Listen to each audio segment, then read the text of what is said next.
solving quadratic equations by completing the square. What if the square is already completed? What if you have that x squared is equal to 11? So the problem is asking, what do you square to get 11? It's actually a very simple answer, but this seems to bother students. It's always x can equal, as long as this is not negative, x is equal to plus or minus the square root of that number. Somebody tells you that x plus 3 squared is equal to 49. Well, then what you're squaring? It can only equal plus or minus the square root of that number. The square root of 49, I happen to know, it's 7. The square root of 11, I didn't know. So this gives you two equations. This is two numbers. X plus 3 can be 7, or x plus 3 can be that other number, negative 7. Some number plus 3 is 7, it's 4. 4 plus 3 is 7. Some number plus 3 is negative 7. You should know that number. Here's some number. We're calling it x. When you add 3, 1, 2, 3, like magic, you get negative 7. Oh, negative 8, negative 9, negative 10. X is negative 10. Of course, you can take away 3 from both sides, and you still get x equals negative 10. And those are the two answers. Negative 4, negative 10. 4. Let's check. 4 plus 3 is 7. And when you square it, here you get 49. Negative 10. Negative 10 plus 3 is negative 7. And when you square negative 7, yep, you get 49. Remember when I was in high school and junior high school, teachers used to make the checks so long, so tedious. It took up a whole page to on my paper to do, the whole blackboard to check. That's absurd. Somebody tells you that x squared plus 16 is 81. Well, you should know that 65 plus 16 is 81. You want to take away 16 from both sides, fine. But in either case, you're going to get 65. So what do you square to get 65? Oh, we're calling it y. That is what we're squaring. Plus or minus the square root of 65. There are no numbers that I know the square root of other than 1 that goes into 65. And it's silly to say, well, why not use 1? Well, 1 times 65 is 65. And yep, I know the square root of 1. It's 1 times the square root of 65. Now, if you leave it like this, well, you didn't really get anywhere. You still have square root of 65. If you say 1 times square root of 65 is the square root of 65, well, you got back exactly what you started with. So, if you want to find a number that you know the square root of that goes into 65, other than 1. And we don't know of any.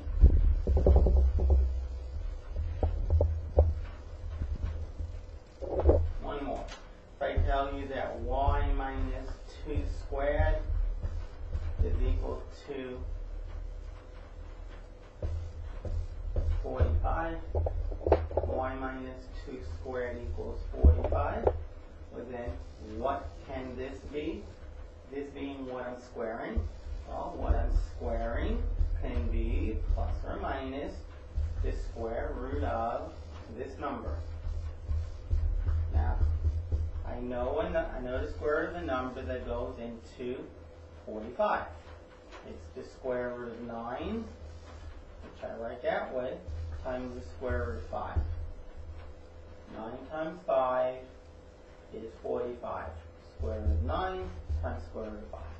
So y minus 2 is either 3 times square root of 5, or y minus 2 is negative 3 square root of 5. Add 2 to both sides. Y is equal to 2 plus 3 square root of 5. I mean, you can write 3 square root of 5 plus 2, but if you're a little bit sloppy, it might look like the plus 2 is under the radical sign. So let's not give that a chance to happen. Write the 2 first. Add 2 to both sides, and you get y can equal to positive 2 minus 3 square root of 5. So those are problems where it's already completed. It's already completed the quadratic equation.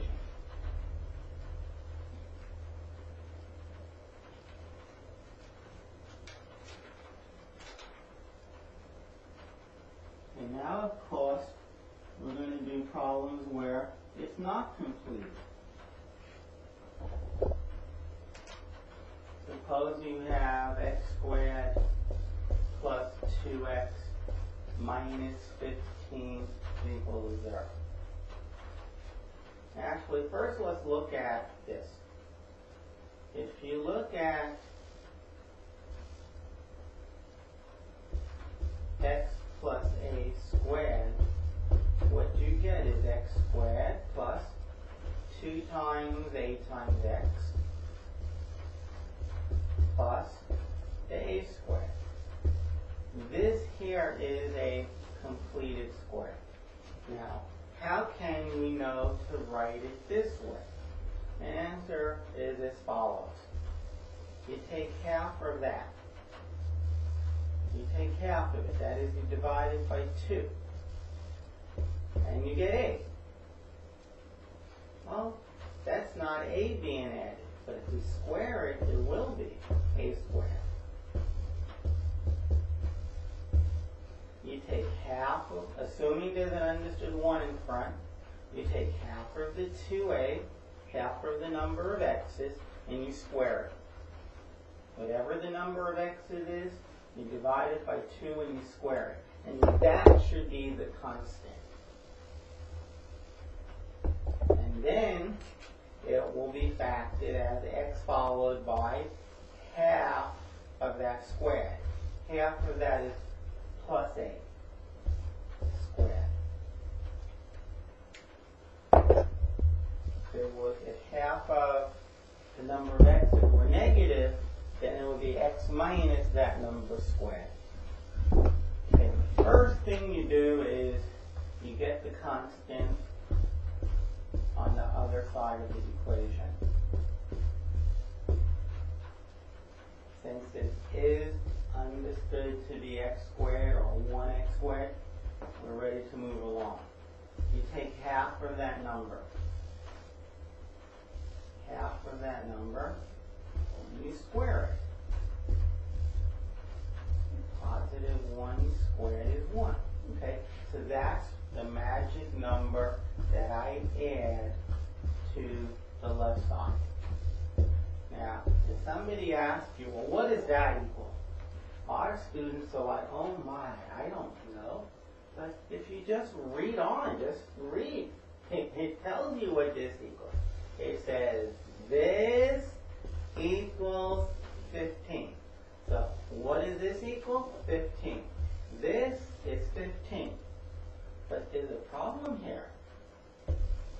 15 plus 1 does not equal 15. That is why if you add 1 to the left side, there's no way out of it. You have to add it to the right side as well.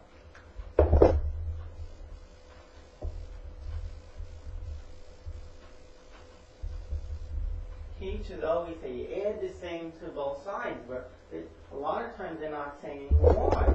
It's because it's really, really clear. This is 15, and when you add 1, what is 15 plus 1 equal? It equals 15 plus 1. Should match up well. It should fit like this left. 15 plus 1 equals 15 plus 1. Now, fair enough, the right side is 16. The left side is now a perfect square.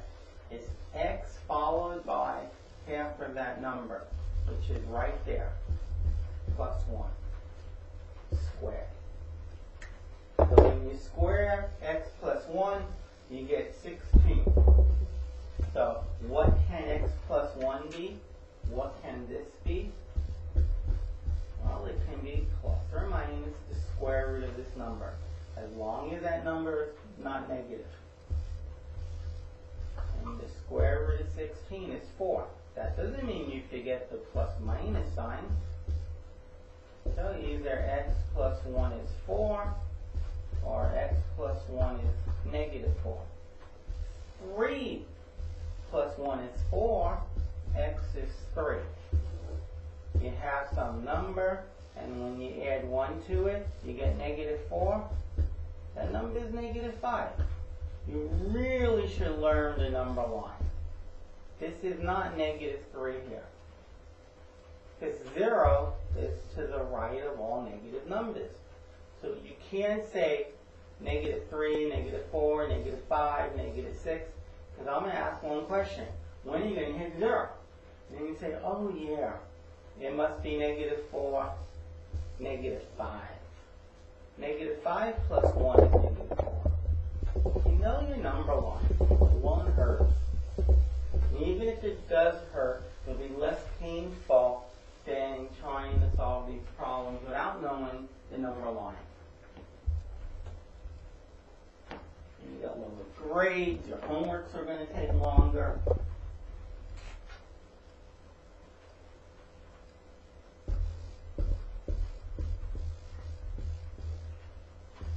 Suppose you were asked to solve this. Actually, let me write it a little bit higher. First thing you do is you get the constant on one side of the equation. So we bring this constant to the right as negative 14.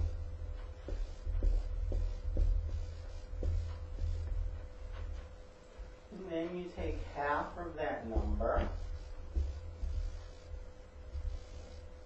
and you square it. Get negative 81 over 4. That's exact positive 81 over 4. That's exactly what you add to both sides. Now think of, if you'd love to have the negative 14 with the 4 in the bottom. That way when you add on to 81 over 4, you can do so smoothly. Well, 4 times negative 16. That's the number that goes there. Negative 56 over 4. So the left side is a perfect square. It's x followed by half of that number, which is right there. Squared. And the right side is 27 over 4. Negative 56 plus 81 is 25, excuse me, over 4. Okay, let's try to save that. 25. So now we use that special formula. Something squared equals another number, then what's being squared equals plus or minus the square root of that number. If when you square this, you get that number, then what you're squaring must be plus or minus the square root of that number. And I happen to know the square root of that number. Square root of 25 divided by the square root of 4. So x minus 9 halves is either equal to 5 halves or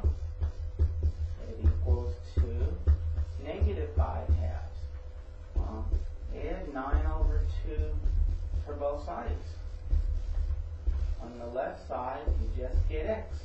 On the right side, you get 7. 5 plus 9 is 14.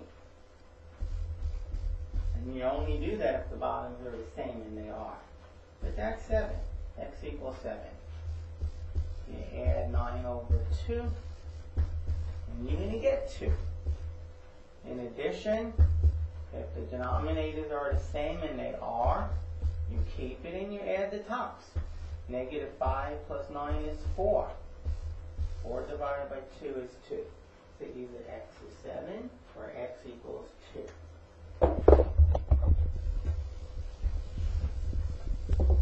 So those are kind of standard problems.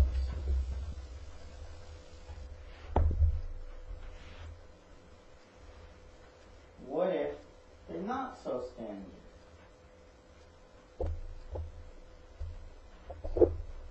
What if you have 3x squared plus 33x plus 72 equal to 0? Well, the first thing you can do, and we won't finish this problem, but the first thing you can do is divide by 3. Now this is 24. This here is 0. This is 24 when you bring it to the other side, then negative 24. Now it's in standard form. Maybe we will do it. You take half of 11, and you divide it by 2. And you square it. You have 121 over 4. So that's what you want to add to both sides. I'm going to add 121 over 4 to both sides. Minus 24. But negative 24 with a 4 in the bottom is just multiply. And negative 96. The bottoms are the same by design. 121 minus 96 is 25 again.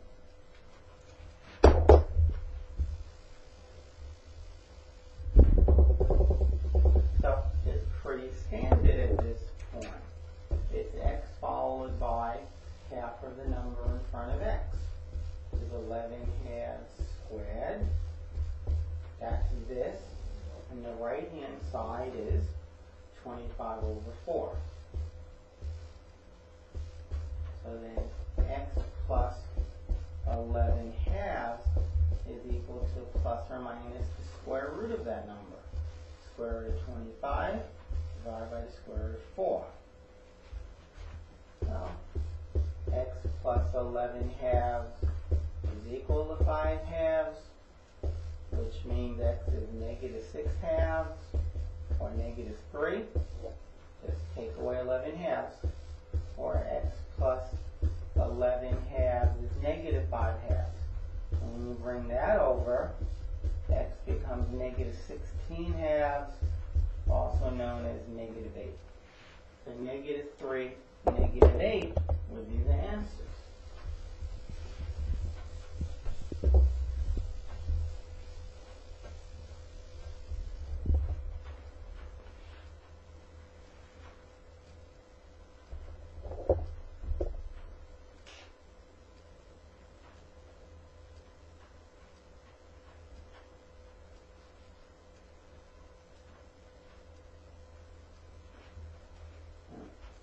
What if you have 3x squared plus 6x is equal to 11? Now, if you factor it out to 3,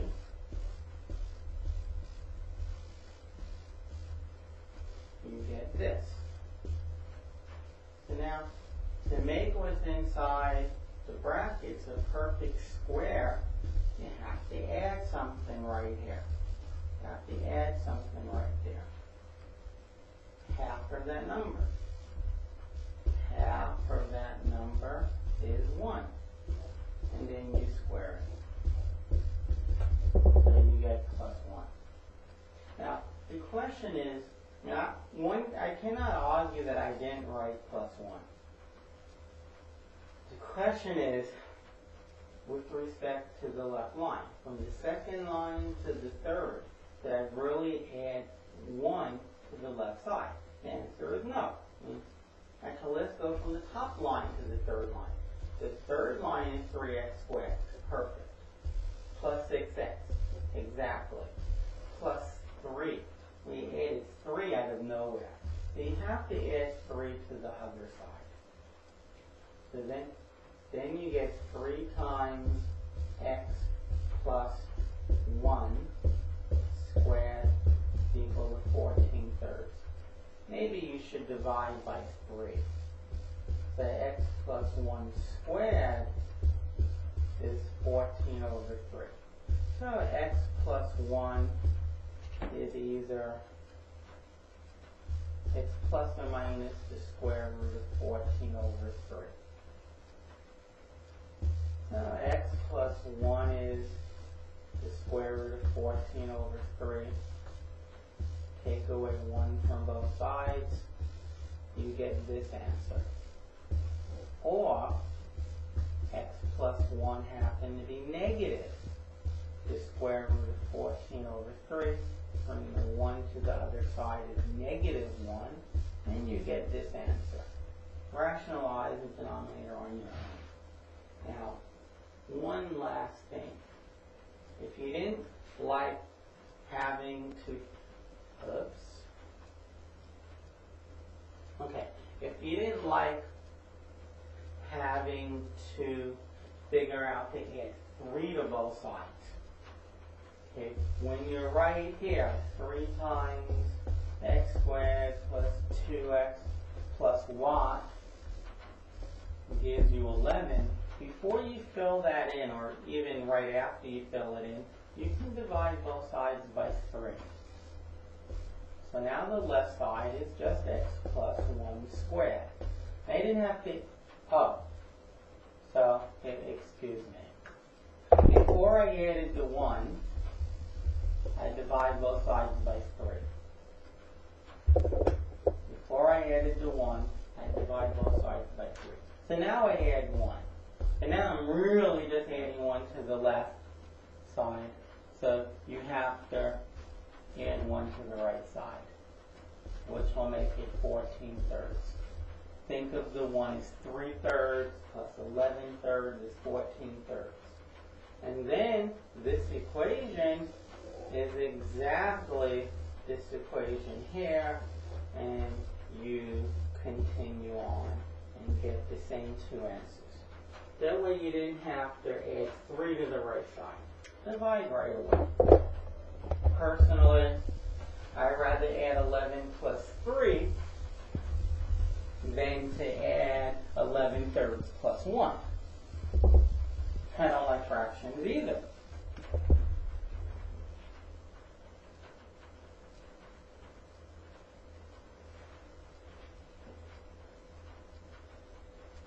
Here, let's do one more. Suppose you have 3c squared. You want to take away 8c, and this is to equal -4. So you need to factor out this 3. In fact, why don't we just say we're going to divide by 3. So you have c squared minus 8/3 c is -4/3. The question is, what number do I add right here? And of course to the other side.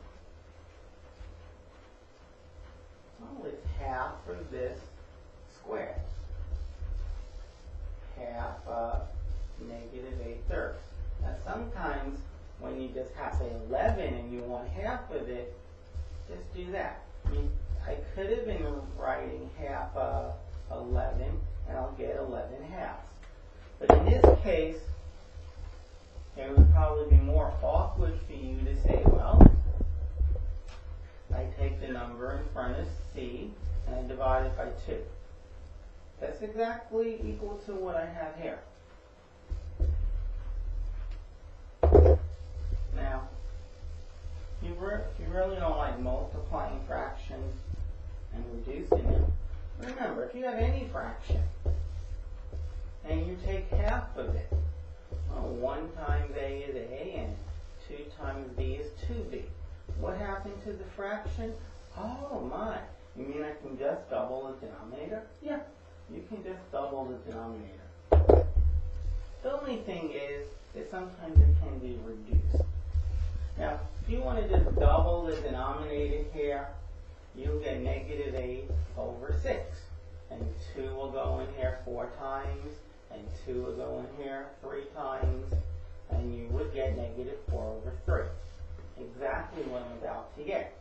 2 goes in here 1 time, 2 goes in there 4 times, 1 times negative 4 divided by 3.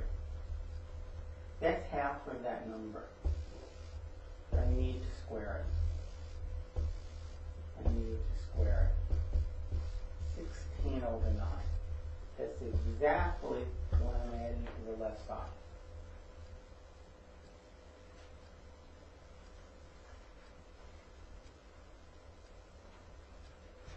So I have to add that to the right side. 16 over 9. Now, if I double top and bottom, which is allowed, it doesn't change. If I triple the top and the bottom, that's allowed because I'm really just multiplying by 1. And I get negative 12 over 9. That way, the denominators are the same. It's 4 over 9.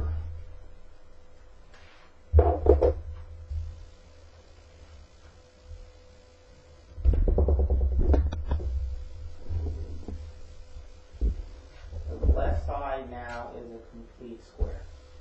Unfortunately, I just erased what half of that was, but it was negative 4/3.